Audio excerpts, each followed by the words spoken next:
बघायला शिकवायला हवंय का?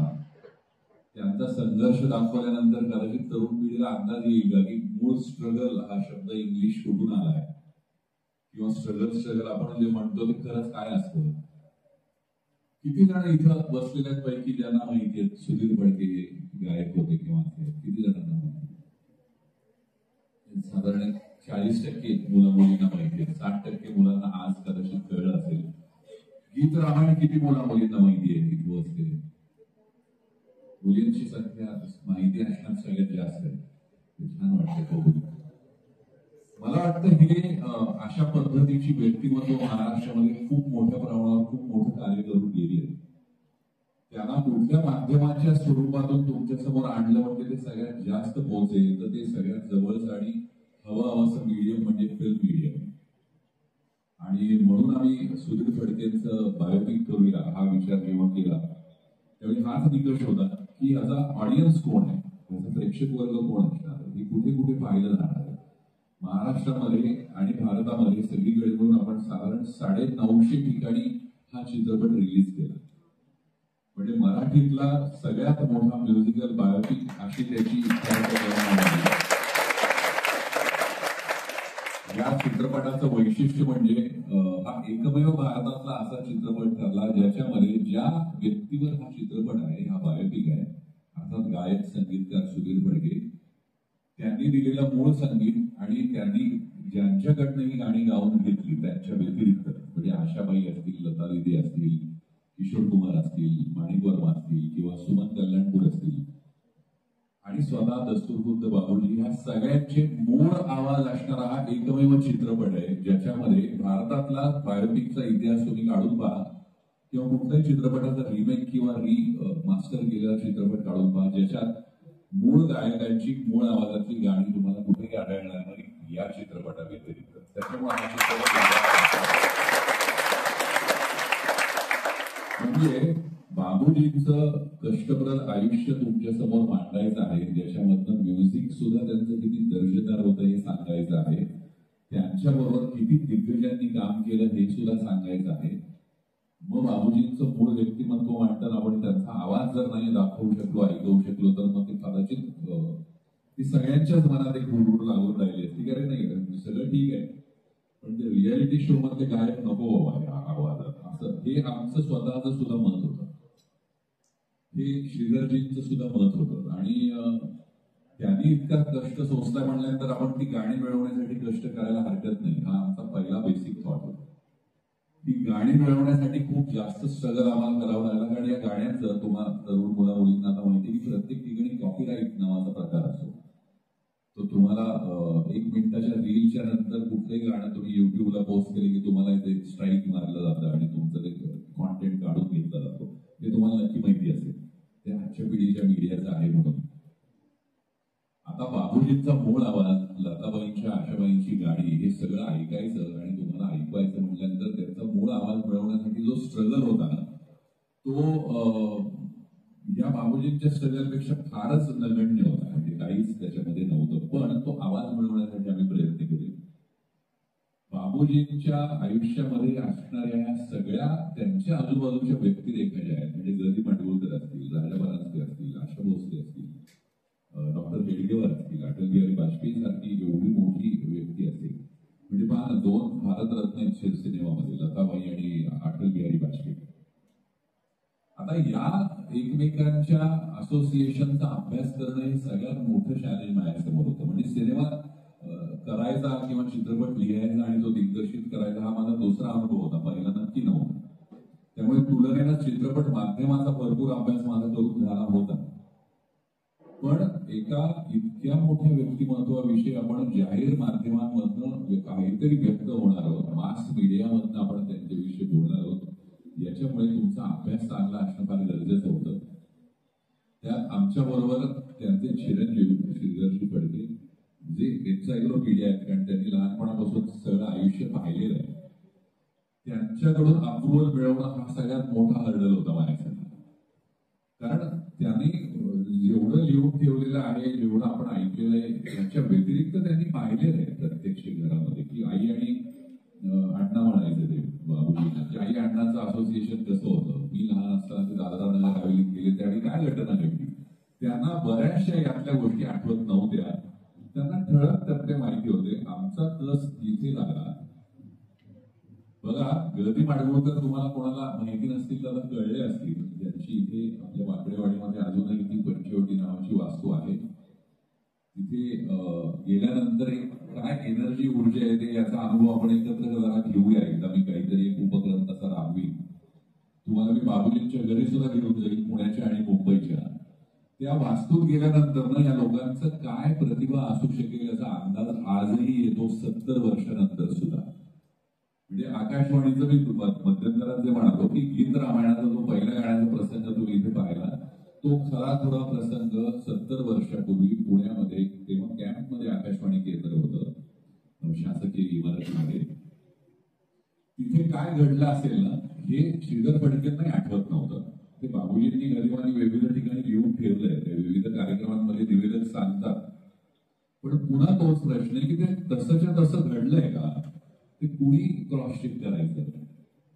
म्हणजे लेखकाचा स्ट्रगल हा सगळ्यात पहिला इथे मला वाटतं की माझ्यासाठी म्हणून होता, लेखक म्हणून.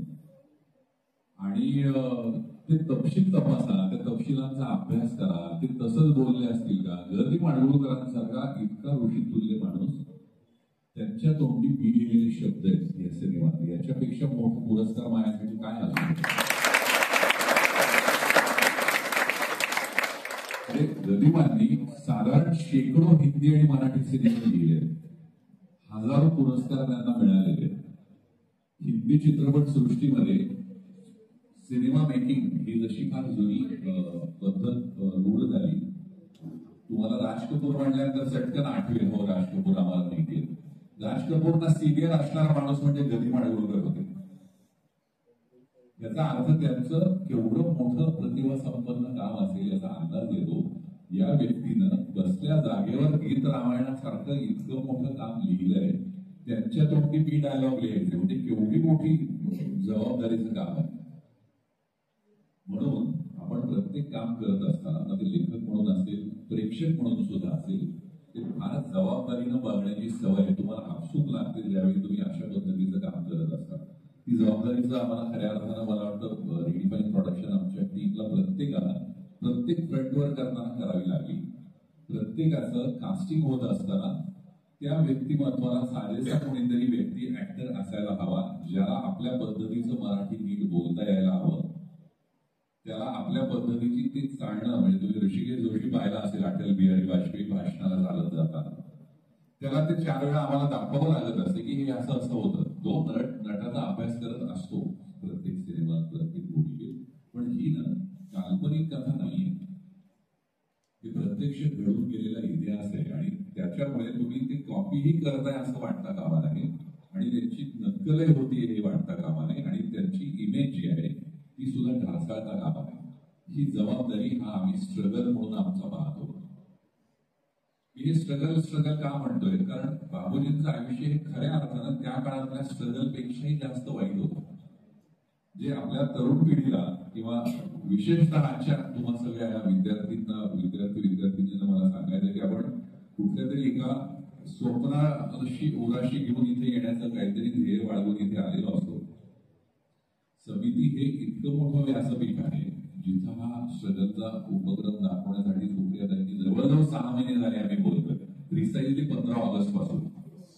आणि 15 ऑगस्ट आम्ही त्या झेंडावरनं कार्यक्रमाला आलो होतो. तुषार सर आहेत, सगळीजण, चंद्रकांत कुलकर्णी सर आहेत. या सगळ्यांबरोबर आमचं कम्युनिकेशन चालू होतं की हे इथं का दाखवावं किंवा हा फिल्म क्लबचा विषय का असावा. तर इथल्या मुला मुलींना हे नक्की कुठेतरी अशा पद्धतीनं माणूस मोठा होत असतो, घडत असतो, हे आजच्या काळामध्ये पाहण्याची सोय फार कमी झालेली आहे. म्हणजे मी या क्षेत्रात काम करतोय, पण मी अत्यंत जबाबदारीनं म्हणतो की अशा पद्धतीचे विषय दाखवले जात नाहीत, केले जात नाहीत. याचं कारण सगळ्यांना भीती एकच असते की ते कमर्शियली बॉक्स ऑफिसवर धंदा होईल का.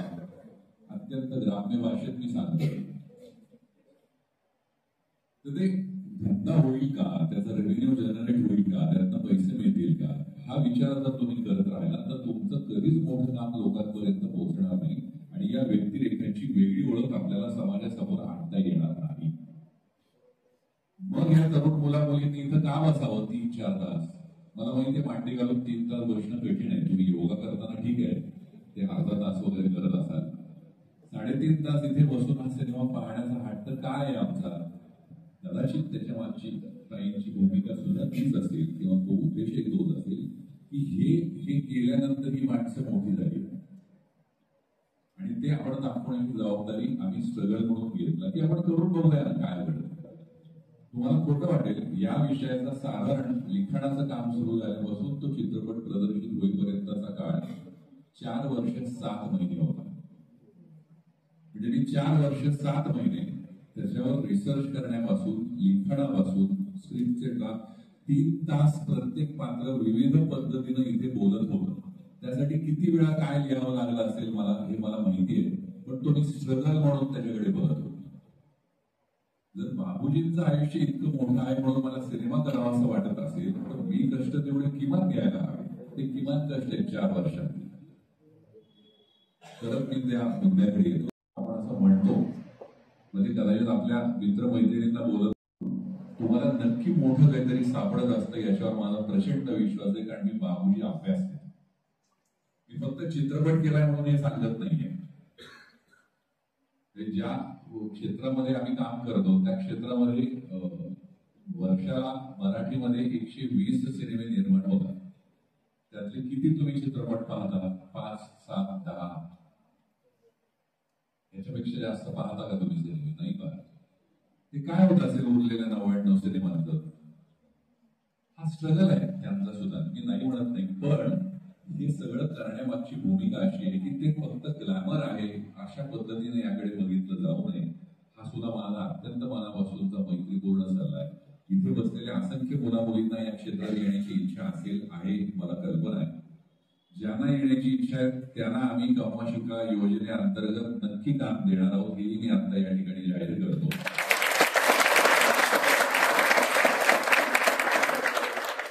पण ते काय करायचं आहे ना हे मी 4 वर्ष 7 महिन्याच्या तयारीनं तुम्ही या. मी तुम्हाला त्यासाठी म्हणून आधीचा इतिहास सांगतोय सगळा.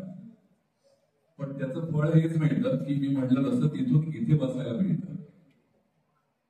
तिथून इथपर्यंत येण्याच्या प्रवासासाठी आता एकच पायरी जरी दिसत असली तरी ती फार मोठी आहे.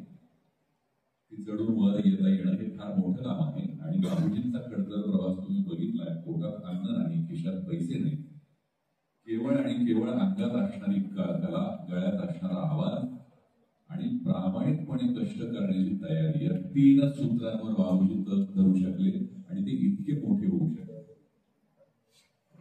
म्हणजे सुधीर फडकेंचा इतका मोठा वारसा आहे जो तुम्हाला कदाचित श्रीधर फडकेंच्या विविध गाण्यांच्या कार्यक्रमांमधून आज अनुभवायला मिळू शकतो. ही सोय आहे. गरिबांच्या बाबतीत तशी फारशी सोय राहिलेली नाही किंवा आनंदजी काम करतात भरपूर ठिकाणी, ते आता सोशल मीडिया थ्रू पण पोहोचवतात त्यांचा कॉन्टेंट. पण प्रत्यक्ष भेटून तुम्हाला जेव्हा 4 गोष्टी कळतात त्यावेळी मला वाटतं खऱ्या अर्थाने त्या संघर्षाची महती कळते. आणि यश काय आहे हे बघायला सगळ्यांनाच आवडत असतं. शेवटच्या 15 मिनिटात सगळ्यांना छान वाटत असतं, पण तो पहिल्या मिनिटापासूनचा स्ट्रगल आहे ना तो फारसा बघवत नाही. म्हणजे मी सिनेमागृहांमध्ये आम्ही जायचो, महाराष्ट्रातल्या बऱ्याचशा शहरांमध्ये आम्ही चित्रपट चालू असताना जात होतो. इंटरव्हल मध्ये कुणीही जरा पॉपकॉर्न खाऊन या म्हणणारा मी पाहिला नाही माणूस.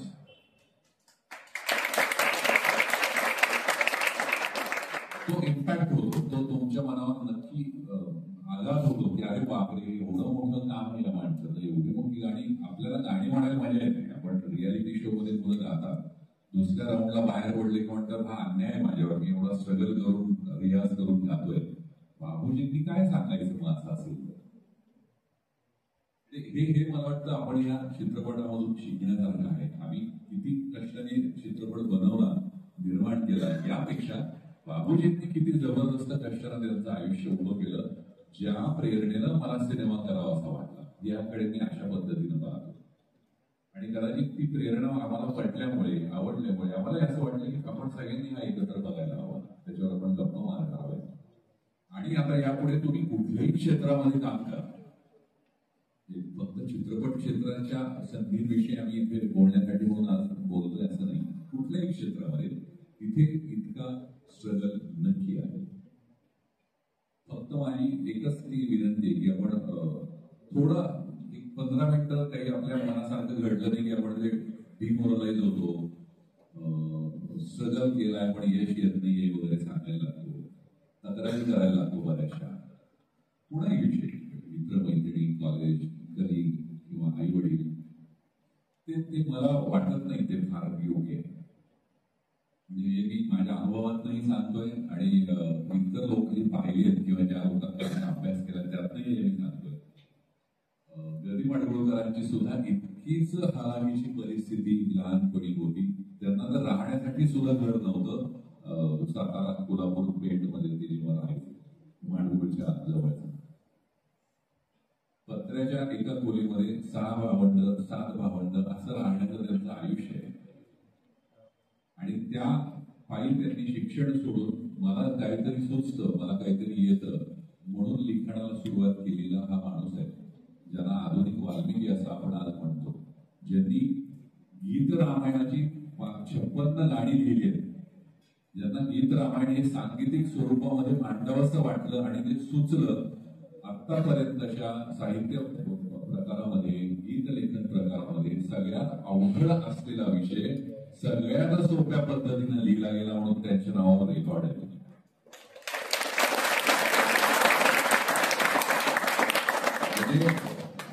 गीत रामायणातल्या प्रत्येक प्रसंगावर त्यांनी गाणं लिहिलंय इतक्या सोप्या पद्धतीने. तुम्ही त्याचे शब्द सहज तुम्हाला जेव्हा आता फावला वेळ मिळेल त्यावेळी गुगलला ते पण फीड द्या, गदिमधले शब्द तुम्हाला कळेल. प्रत्येक शब्द आपल्याला कळतो, इतका सोपा लिहिलाय. आणि म्हणूनच बाबूजींनी पण इतकी सोपी आणि प्रभावी चाल त्याला दिली. 70 वर्ष होऊनही आज प्रत्येक शब्द आठवणारी आणि पाठ असणारी मंडळी आज आहे. म्हणजे त्या सिनेमाच्या गाण्याच्या मोंटाजेस मध्ये तुम्ही पाहिलं असेल की ते गीत रामायण बाबूजी गात असताना रेडिओला फुलं आणि हार लावणारी माणसं आहेत, ती खरं घडलेले प्रसंग आहेत. त्या सिनेमामध्ये मला तो आणायचा होता एक भाग, पण मी तो दाखवू शकलो नाही लेंथमुळे. ज्यावेळी गीत रामायण प्रसारित झालं आकाशवाणी पुणे केंद्रावरून, त्यावेळी त्याची लोकप्रियता इतकी झपाट्यानं वाढली. त्या वर्षी भारतभरामध्ये, म्हणजे जिथे जिथे हा रेडिओ ऐकला जाऊ शकत होता, एक केंद्र पोहोचत होतं, भारतामध्ये सगळ्यात जास्त कुठलं प्रॉडक्ट विकलं गेलं असेल तर ते म्हणजे रेडिओ सर्व्हिस. आतापर्यंत 1955 आणि 56 हे एकच साल असं आहे ज्या वर्षामध्ये रेडिओची विक्री सगळ्यात जास्त झाली आणि त्याचं श्रेय गीत रामायणाला झालं. मला वाटतं ही खऱ्या अर्थानं या लोकांनी घेतलेल्या कष्टाचं शील गुण आहे. किंवा शेवटच्या क्षणी गाणं हरवलं काय, दोघांचे भांडणं होतात काय, ते तिकडे कोंडलेल्या अवस्थेत लिहितात काय, आणि इकडे बाबूजी चाल मुलाला नायडू इस्पितळातून भेटून आल्यानंतर चाल सुचते काय. म्हणजे हे खायचं काम नाही. हे आजच्या काळातल्या संगीतकार गायक जे कोणी म्हणत असतील ना, आम्ही खूप स्ट्रगल करतो छैया छैया वगैरे करताना, ते खोट आहे, ते साफ झूट आहे. असं काही घडत नाही. हल्लीच्या काळामध्ये सगळ्या गोष्टी उपलब्ध आहेत. हल्लीच्या काळामध्ये कॉपी करण्यासाठी इंटरनेट सारखं माध्यम आहे. परदेशात पॉप्युलर झालेल्या ट्यून इथे इमिजिएट दुसऱ्या तासाला येऊ शकतात, ही सोय आहे. पण त्या काळात झालेलं संगीत पुन्हा तयार होणं शक्य आहे. आणि या सगळ्या लोकांमध्ये ते पेशन्स होते, सगळ्या लोकांमध्ये प्रामाणिकपणा होता, ती कष्ट करण्याची तयारी होती. आणि म्हणून मला त्या व्यक्तिरेखा लिहिताना अत्यंत आनंद झाला. कारण कदाचित त्यांचं वाचून आणि लिहून का होईना आपल्यामध्ये 4 गोष्टींचा बदल होतोय की काय, याचं मला एक सकारात्मकता दिसली. की आपण याच्याकडे कसं बघायला हवं, आपण एखादा विषय मांडताना कशा पद्धतीने मांडायला हवा, ही क्लॅरिटी आयुष्यात येणं हे अत्यंत महत्वाचं आहे. मला वाटतं ती बाबूजींना 1939 साली आली आहे. आणि म्हणून ते 2001 साली स्वातंत्र्यवीर सावरकर हा सिनेमा करू शकले, ते त्यांचं स्वप्न पूर्ण करू शकले. 60 वर्ष एका ध्येयानं ध्यासानं पछाडलेला माणूस इतकं मोठं काम करून जातो. मला वाटतं की त्या तुलनेनं आम्ही काहीच काम केलेलं नाही. आम्ही फक्त 3 तासात मांडण्याचा प्रयत्न केलाय.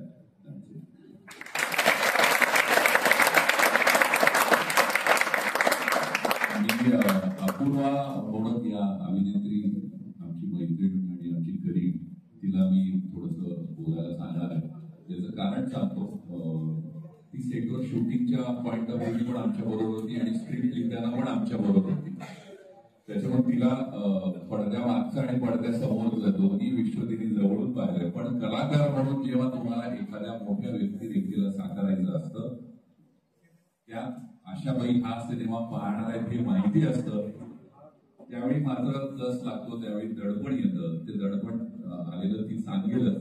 आणि जेव्हा आम्ही आशाबाईंकडे आम्ही गेलो चित्रपट पूर्ण झाल्यानंतर, त्यांना जेव्हा हे सगळं आम्ही शेअर केलं, त्यांनी जेव्हा रशेस पाहिले आणि त्यांनी जेव्हा ह्या आशाबाई गातायत कुणाला हात लावत, हे जेव्हा पाहिलं त्यावेळी त्या प्रचंड आनंदित होत्या, प्रचंड खुश होत्या. त्यांनी मला साधारण एक बाईक छोटासा पाठवलाय, पण त्यांनी आम्हाला साधारण 1 तासाचा गप्पांचा कार्यक्रम आम्ही शूट केलाय. तो एकदा आपण कधीतरी वेळ मिळेल तेव्हा बघूया.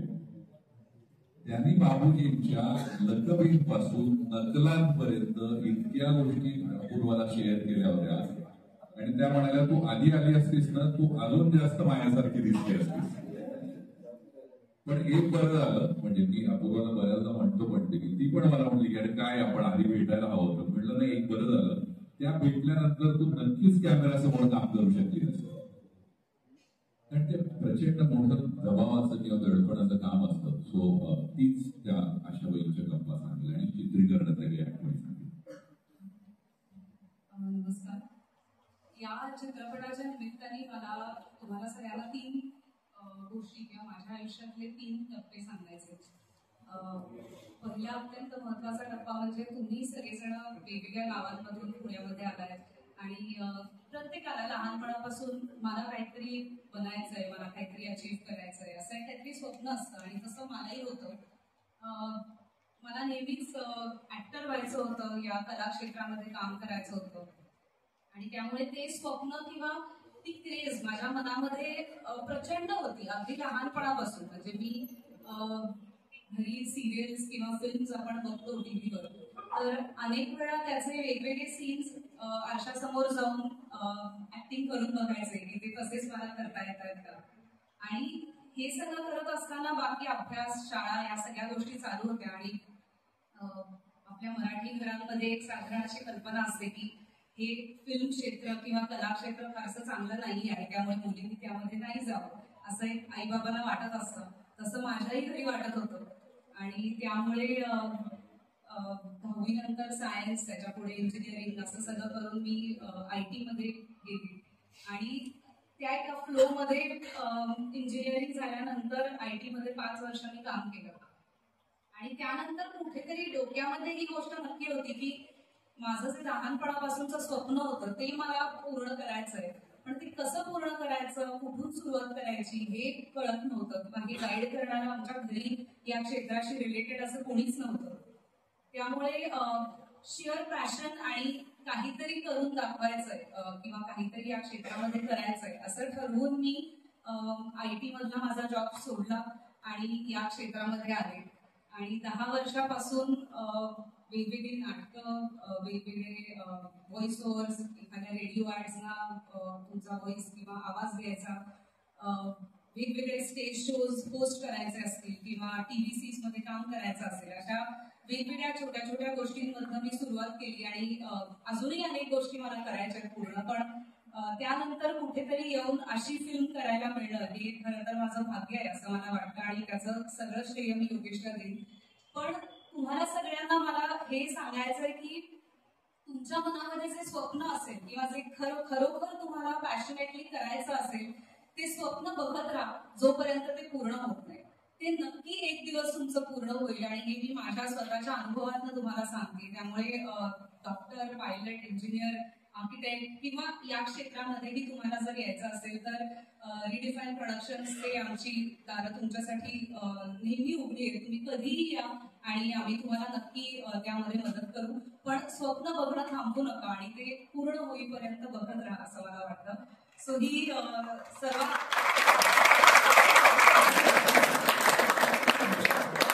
पहिली गोष्ट. त्यानंतर या सिनेमाकडे मी येते की बाबूजी आणि त्यांची गाणी, त्यांचे कार्यक्रम, श्रीधर काकांचे कार्यक्रम असे लहानपणापासून मी आईबाबांबरोबर जाऊन ऐकले. पुण्यामध्ये अगदी रस्त्यावर बसून कर्वेनगरमध्ये त्यांचे कार्यक्रम व्हायचे, दगडूशेठच्या मंदिराच्या समोर कार्यक्रम व्हायचे, ते ऐकले.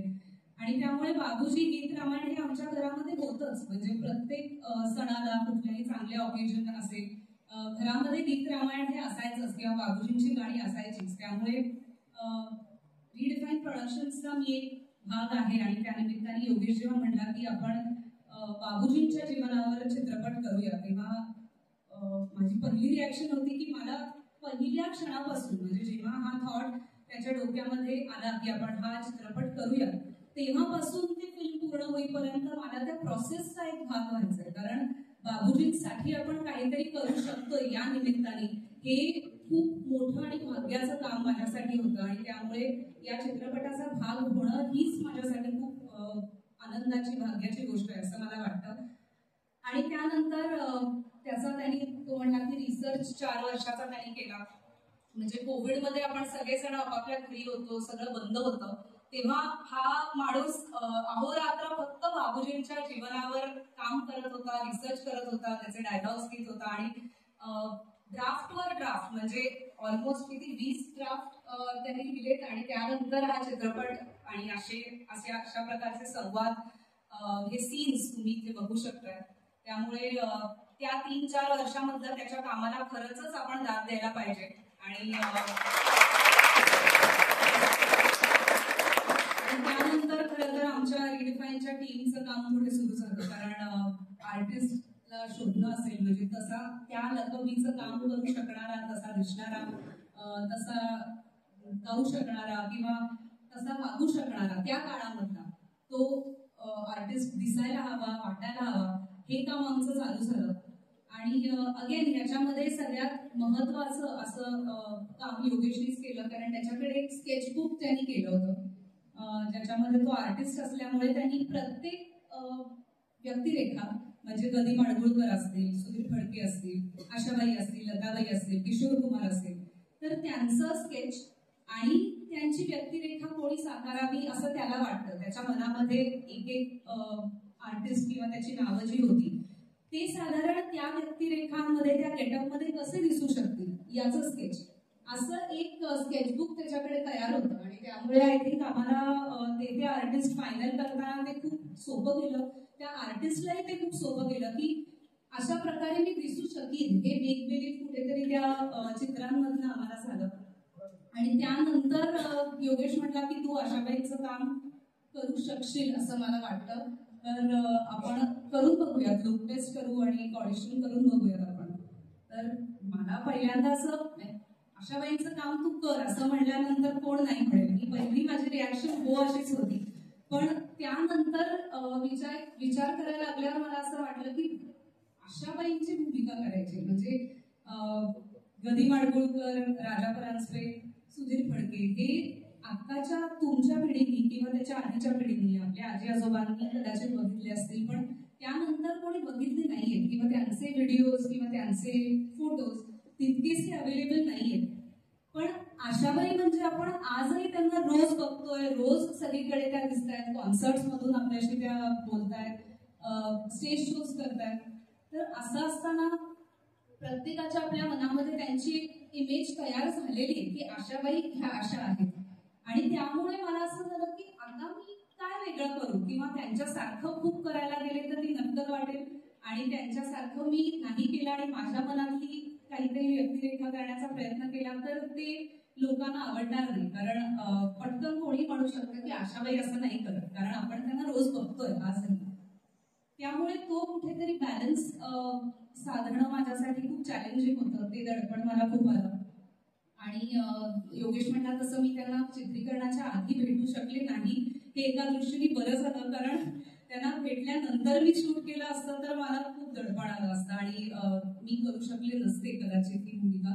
पण त्या आधीच ते चित्रीकरण झाल्यामुळे माझ्या मनामध्ये त्यांची जी एक इमेज होती किंवा मी त्यांना जितकं बघितलं होतं वेगवेगळ्या रेफरन्सेस मधून, तर ती भूमिका त्याप्रमाणे साकारण्याचा मी प्रयत्न केला. ही दुसरी गोष्ट. आणि तिसरी गोष्ट अशी की प्रत्यक्ष आशाबाईंना जेव्हा मी भेटले तेव्हाचा अनुभव, कारण इतक्या मोठ्या व्यक्तिरेखेला आपण फक्त चित्रपटांमधून ऐकतोय, टीव्हीवर बघतोय आणि त्यांची व्यक्तिरेखा आपण साकारतोय आणि त्यांना जाऊन भेटायचं, हे दडपण माझ्यासाठी प्रचंड होतं. पण आम्ही आदल्या दिवशी त्यांच्याकडे गेलो आणि श्रीधर काकांनी वेळ घेतली होती, पण आय थिंक त्यांना हे माहीत नव्हतं की आम्ही दोघेही त्यांच्याबरोबर येणार आहोत. आणि त्यामुळे त्यांच्या घरातल्या कपड्यांमध्ये किंवा आवरलेलं नव्हतं त्यांनी. आशाबाई जशा नेहमी आपल्या समोर असतात तशा त्या दिवशी नव्हत्या आणि त्यामुळे त्या म्हणल्या की आपण गप्पा मारूया, पण तुम्हाला जर माझ्याकडनं काही शूट करून घ्यायचं असेल, बाईक हवा असेल तर त्याच्यासाठी तुम्ही उद्या या.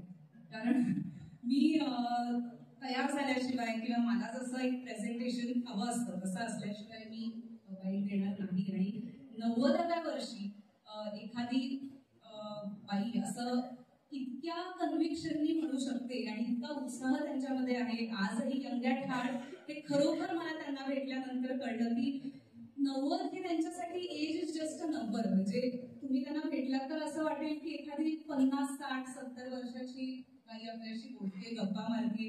तितक्याच एनर्जेटिकली त्यांनी मला त्यांचं अख्खं घर दाखवलं, कुठे त्या रियाज करतात हे सांगितलं. बाबूजी आणि त्यांचं असोसिएशन कसं होतं, बाबूजी त्यांना गुरुस्थानी होते, म्हणजे त्यांच्याकडनं त्या संगीत शिकल्या असं त्यांनी मला सांगितलं खऱ्या अर्थाने. आणि ते कसं त्यांना संगीत शिकवायचे आणि त्यानंतर त्या ते आत्मसात कसं करायच्या ह्याच्या नकला किंवा ह्याच्या आठवणी त्यांनी मला सांगितल्या. साडीचा पदर त्या कशा घेत असत, फूल कसं त्यांच्याकडे असायचंच, म्हणजे रोज सकाळी त्या म्हणल्या जाताना मी एखादं फूल तरी माझ्या खिसामध्ये माळायचे, गळ्यामध्ये छोटंसं काहीतरी घातलेलं असायचं. आणि बाकी त्या म्हणल्या की मी काहीही आवरून तशी जायचे नाही, जे तुम्हाला आत्ता दिसतंय, जी आत्ताची मी आहे तशी मी तेव्हा नव्हते जेव्हा ही सगळी गाडी रेकॉर्ड झाली. तर त्यामुळे हे सगळे इन्साइट्स माझ्यासाठी म्हणजे तो एक सगळ्यात जास्त मेमोरेबल असा अनुभव होता. कारण 2, 2.5, 3 तास त्या आमच्याशी गप्पा मारत होत्या, वेगवेगळ्या आठवणी. म्हणजे 90 वर्षापूर्वीच्या, त्यांनी 9व्या वर्षापासून गायला सुरुवात केली, तर 80 वर्षापूर्वीच्या गोष्टीही त्यांना इतक्या तंतोतंत आजही आठवत आहेत. म्हणजे आपल्याला काल परवाची गोष्ट आठवत नाही, आपण ते विसरतो, पण त्यांच्या गाण्याचे शब्द असतील, कुठल्या स्टुडिओमध्ये कुठलं गाणं रेकॉर्ड झालं, कुठला म्युझिक डिरेक्टर होता, कोण रायटर होता, हे सगळं त्यांना आठवत होतं. आणि तिसरी महत्वाची गोष्ट म्हणजे त्यांचं स्पिरिट, म्हणजे ज्या पद्धतीने तयार होऊन त्या खोलीतनं बाहेर आल्या आम्हाला भेटण्यासाठी, ते बघून मला असं वाटलं की माझं भाग्य आहे की मी ह्यांची व्यक्तिरेखा त्या हयात असताना करू शकले, त्या मला ते करताना बघू शकल्या. आणि हे खरोखरच म्हणजे हा सगळा अनुभव, हे बाबूजींचा चित्रपट हे फक्त चित्रपट नाही आमच्यासाठी, तो आम्ही जगलोय. म्हणजे 4-5 वर्ष मागची हा चित्रपट जेव्हाही मी बघते तेव्हा जो स्ट्रगल, म्हणजे आता तू म्हणलास तसं की बाबूजींचा स्ट्रगल त्याच्यापुढे आपलं काहीच नाही, पण प्रोडक्शन करताना, निर्मिती करताना आणि ऍक्टिंग करताना जे अनुभव आले ते सगळे मला आठवत होते आता सुद्धा. आणि हा अनुभव खरंच मेमोरेबल होता माझ्यासाठी. आणि याचं आय थिंक सगळं श्रेय मी योगेशला देईन.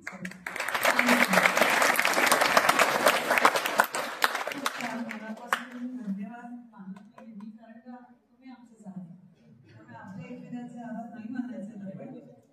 आणि आपण छोटीशी आमच्याकडून एक कसं नाही, पण आमच्या मनातल्या भावना म्हणून छोटंसं सत्कार करणार आणि तुमच्या दोघांचाही सगळ्यात नेहमीच. पूर्वाजी नमस्कार.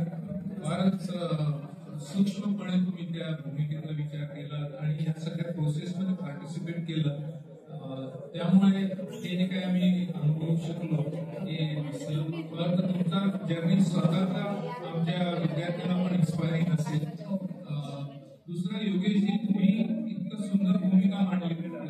शेवटी हा डायरेक्टरचा पिक्चर आहे आणि त्याच्यातून जे काही तुम्ही मांडलंय त्याच्यामागची तुमची भावनिक गुंतवणूक जी आहे, म्हणजे मी कल्पना करू शकतो की किती झपाटले गेले असतात तुम्ही 5 वर्ष जवळजवळ ह्या विषयामुळे. दुसरं तुम्हाला काही खाणं पिणं पण सुचलं नसेल, ह्या लेवलची तुमची एंगेजमेंट त्याच्यात आहे. आणि दुसरं एक असतं की आपण इमोशनल गाणं गाताना आपला स्वर आणून द्यायचा नसतो, कारण ते emotions can overcome your singing ability. ते तुम्ही साधलंय याच्यात, तो बॅलन्स आहे की त्याच्यात गुंतवणूक आहे पण ती एवढी नाही की ज्याच्यामुळे तुम्हाला ते प्रेझेंट करायला कठीण होईल. तर ते एक आहे. दुसरं तुमचं कास्टिंगचं जे आहे, मला वाटतं प्रोटॅगॉनिस्ट आणि गनिमा हे इतके परफेक्ट जमले. आता माझ्या पिढीने त्यांना बघितलेलं आहे. आमच्या लहानपणी शालेय याच्या गीत रामायण आलं तर ते इतकं छान वृत्ती जमून येते सगळ्यांची, म्हणजे सगळेच कास्टिंगच्या दृष्टीने अगदी सुंदर आहे. आणि रामायणाच्या बाबतीत म्हणाल तर मला एक नेहमी वाटतं की इंट्रोस्पेक्शन म्हणजे मी आता एवढी वर्ष ज्याला बघतो 7 डिकेड्स तर जसं रामानंद सागरच्या रामायणाने एक काहीतरी नवीन रिव्हायवल क्रिएट केलं, जनरेट केलं आणि त्याच्यातही दैवी संकेत होता. रामानंद सागर पण नेहमी सांगतात की त्यांनी बाकीची सगळी कामं सोडली आणि ते फक्त एक काम केलं, as if he was sent on a mission. तसं गीत रामायण पण ज्या पद्धतीने पुढे आलं, ज्या काळात ते पुढे आलं त्यावेळेला हा नक्की दैवी संकेत आहे काहीतरी. आणि ज्या पद्धतीने ते जमलं आणि ते डिलिव्हर झालं आणि गीत रामायण एक एवढं रेकॉर्ड ब्रेकिंग वर्ल्ड वाईड त्याचे निर्णय भाषात झालं, अल्बम गेले, रेडिओचं तुम्ही सांगितलं. तर गीत रामायण इटसेल्फ हे पहिली वेळ होती, रामायण ही दुसरी वेळ होती आणि त्याचा पुनर्प्रत्यय आज तुम्ही दिला ती तिसरी वेळ आहे असं मला वाटतं. मुलांना भूक लागली असं मला वाटतं सत्कार तुम्ही म्हणताय तर आम्ही जरूर स्वीकारू. माझ्या बरोबरीनं आमची टीम पण आलेली आहे जी या सिनेमाच्या प्रोसेसमध्ये पण होती आणि इथून पुढच्या आपल्या समितीच्या असंख्य कामामध्ये पण ती इन्व्हॉल्व असणार आहे. त्यामुळे हा सत्कार स्वीकारण्यासाठी मी त्यांना पण विनंती करणार आहे की तुम्ही पण मोनाली, रोहिणी, सनत, गणेश आणि नीरज या सगळ्यांना मी विनंती करतो की त्यांनी पण स्टेजवर या.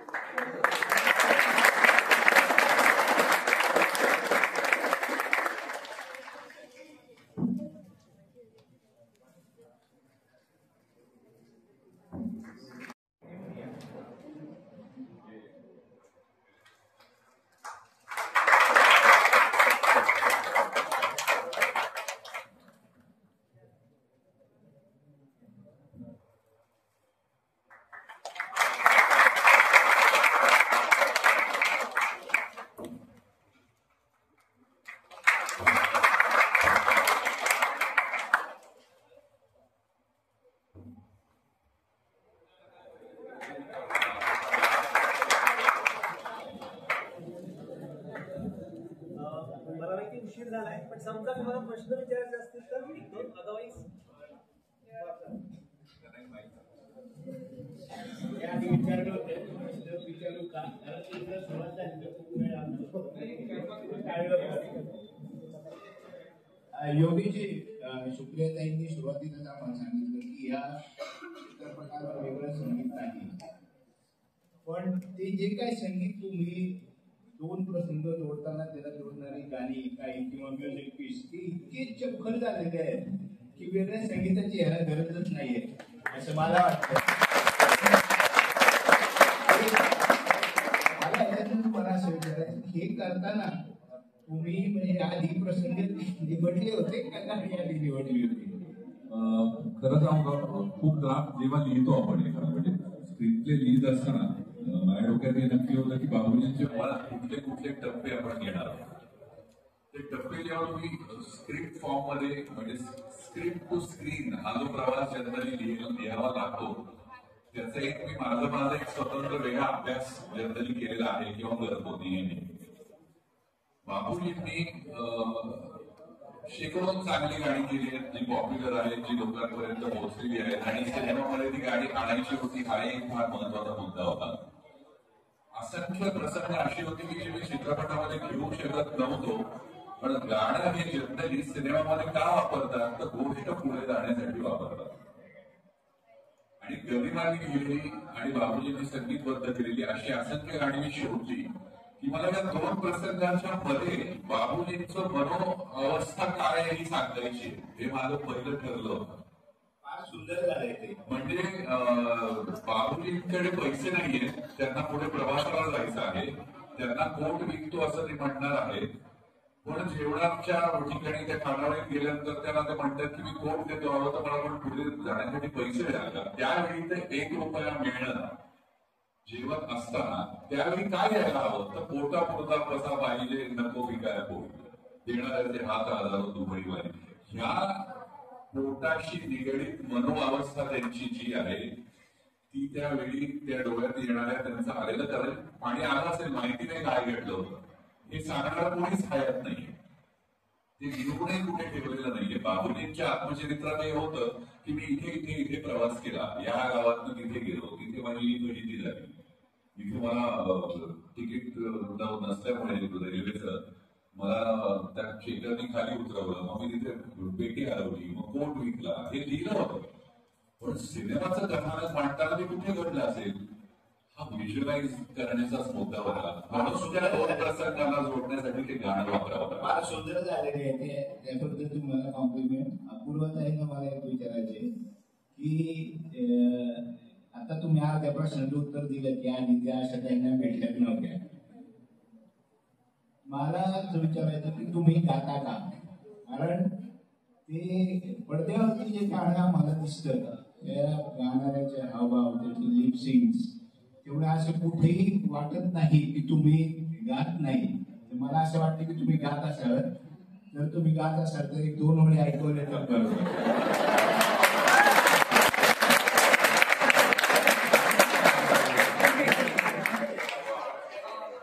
मी गाणं शिकलीये 10 वर्ष मी गाणं शिकलीये आणि तुम्ही म्हटलात ते अगदी बरोबर आहे की मी गाणं शिकलेली असल्यामुळे ही गाणी तोडपाठ होती. हे माझ्यासाठी प्लस पॉइंट होता आणि त्यामुळे शूटिंग करताना मी ते ऍक्च्युली गात होते. म्हणजे जे शिकले होते मी 15 वर्षापूर्वी ते आठवून मी तसंच गाण्याचा प्रयत्न करत होते. त्यामुळे आय थिंक त्याच्यामुळे ते तितकं जमलं असावं मला गाणं.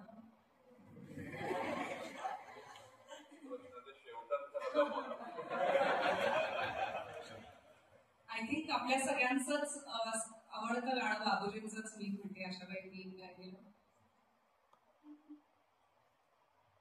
विरहांतीचा एकांत अधीर भाव आलिंगने गाली ओठी भाव सुखानो भाव वेडी चुंबली होनी स्वर वेणूचे वाऱ्यास वेदिन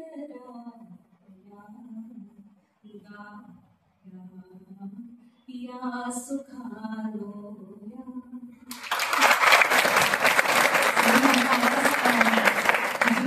चांगला नाही आला, थ्रोट इन्फेक्शन झालं होतं आणि तुम्ही म्हणणार म्हणून मी गाण्याचा प्रयत्न केला.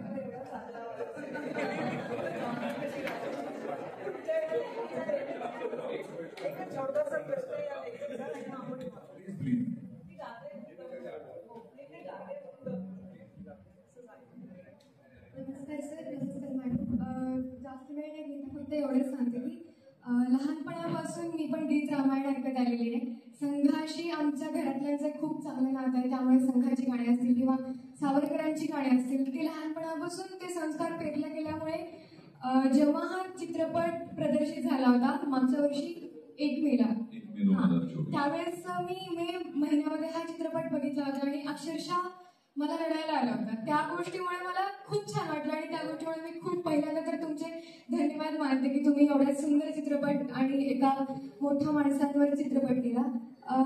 प्रश्न भरपूर होते मला आणि तुम्ही तुमच्या अनुभवातून सगळं सांगितलंय, पण त्यावेळेस पण मला तोच प्रश्न पडला होता की तुम्ही ह्या चित्रपटामध्ये रिअल गाणी का घेतली. म्हणजे त्यामागचा उद्देश असा की आता आपण बघतो की सपोज मी वसंतराव चित्रपट आला होता त्यामध्ये पण वसंतरावांचा रिअल आवाज नव्हता, राहुल देशपांडेंनी अभिनय पण केला होता आणि त्यात ते गायले पण होते.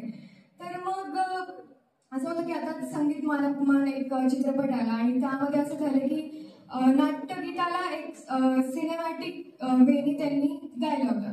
तर मग ज्या लोकांना रिअल गाणी ऐकायची सवय आहे तर त्या लोकांना ते गाणं आवडेल की नाही ही मनात भीती होती की दुसरं काही कारण होतं की त्या गाण्यातलं सौंदर्य दुसऱ्यांना गायला दिल्यानंतर हरवून जाईल असं काही कारण होतं. आणि तुम्ही आधीच चित्रपट जेव्हा काढायचं तेव्हाच ठरवलं होतं की आपण यामध्ये रिअल गाणीच घ्यायची आहेत की नंतर तुम्हाला एका पॉइंटला ह्या सगळ्या मुद्द्यांमधून वाटलं की आपण त्यांची रिअल गाणीच घेऊया. छान प्रश्न तुझा.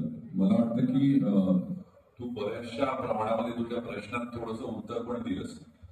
ते म्हणजे मी वसंतराव आणि आत्ताच आलेला याचा चित्रपट संगीत महात्मा, त्याच्या दोन्ही सिनेमांमध्ये मूळ गाणी नाहीये किंवा मूळ आवाज नाहीये. त्याचा परिणाम आणि बाबांजींच्या चित्रपटातल्या गाण्यांचा परिणाम हा तुम्हाला नक्की लक्षात येऊ शकेल इतका मोठा. याचं कारण तेच आहे. सुधीर फडके हे खूप मासेस मध्ये पॉप्युलर असलेलं नाव आहे. त्यांचं पिठे अंधाराचे जाळे ऐकल्यानंतर कुठूनही ऐकू आला ना तो आवाज तरी कळतो की हे सुधीर फडकेंचं गाणं आहे. त्यांचं गीत रामायण मधलं कुशल रामायण गाती वगैरे आलं की ऐकायला आल्यानंतर कळतं की राम जन्मलासाठी आलं की कळतं हे बाबूजींचा आवाज आहे. तू जे म्हणालीस की लहानपणापासून तू ऐकतेस असं महाराष्ट्रामध्ये असंख्य घरांमधला हा प्रवाह आहे सगळीकडे. ज्यांच्या घरी रेडिओ होता त्यांना सगळ्यात पहिला आवडलेला गायक कोण असेल तर सुधीर फडके. म्हणजे मी मेल गायकाच्या बाबतीत म्हणतोय. सुधीर फडकेंच्या आवाजामध्ये त्यांनी सोसलेल्या कष्टाचं खऱ्या अर्थानं एक छोटीस टेक्स्चर आहे. त्यांच्या आवाजामध्ये खऱ्या अर्थानं प्रचंड भावना आहे ज्या त्यांचा आवाज रिप्लेस करण्याची आजपर्यंत एकाही गायकामध्ये ती तुलना करणं शक्य होत नाही, इन्क्लुडिंग श्रीधरजी फडके.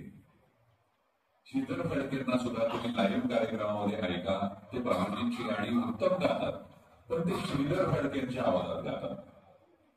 ते कॉपी होणं शक्य नाही. याचं कारण बाबूजींचं बायोपिक आहे जे इतर दोन सिनेमांमध्ये झालं नाही किंवा ते करू शकले नाही. त्यांच्या काही अडचणी असतील, म्हणजे मी ते त्यांना आलं नाही आणि मला आलं असं तुलना नाहीये.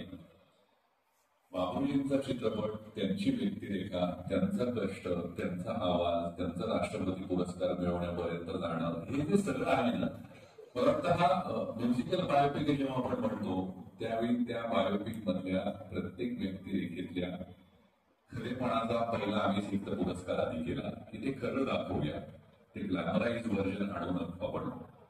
आणि बाबूजींचा आवाज पडद्यावरून ऐकताना माणसाला ज्या पद्धतीनं तो भावना विवश होऊ शकेल, जे तू म्हणालेस आम्ही रडलो.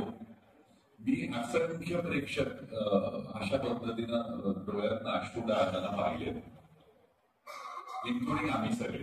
प्रत्येक प्रयोगात, प्रत्येक गीत रामायणाच्या पहिल्या गाण्याला ऐकशील गाणे माझे अर्थहीन गीत, बाबूजींनी त्या पद्धतीनं स्वतःचं आयुष्य झोपून दिलेलं असल्यामुळे संगीत क्षेत्राला त्यांच्या आवाजाची रिप्लेसमेंट हा विचारच आमच्या मनात आलाच नाही. सगळ्यात पहिलं समजा म्हणजे तुला मी प्रश्न विचारतो, बाबूजींचा आवाज नसता तर तुला कोणाचा ऐकायला आवडला असता? कोणाचाच तू इमॅजिन करू शकत नाही की बाबूजी पडद्यावर आहेत, हार्मोनियम हातामध्ये आहे, गीत रामायणाचं गाणं सुरू होत आहे आणि श्रीधर फडके किंवा सुरेश वाडकर किंवा वसंत काय रवींद्र साठे यांचा आवाज येतोय, ते तुम्ही इमॅजिनच नाही करू शकत. तो होल्डच त्यांच्या कोणाच्या आवाजामध्ये आला नसता. When it comes to Babuji visually दिसतात.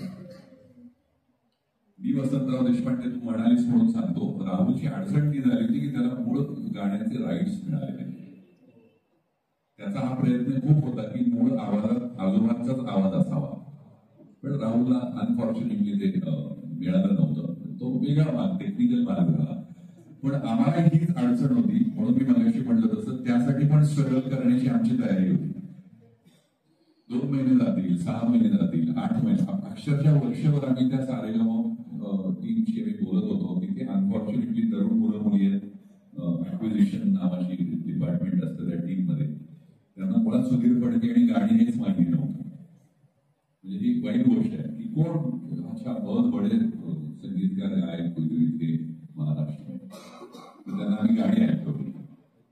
अच्छा हे गाणी ऐकतात, त्यांच्या इथे दुय्यम काम होतं. पण त्यांना जेव्हा आम्ही चित्रपट स्वरूपामध्ये येते सांगितलं त्यांचा विश्वास बसला आणि ते म्हणाले की आम्ही पार्टनर म्हणून येऊ का या प्रोजेक्टमध्ये.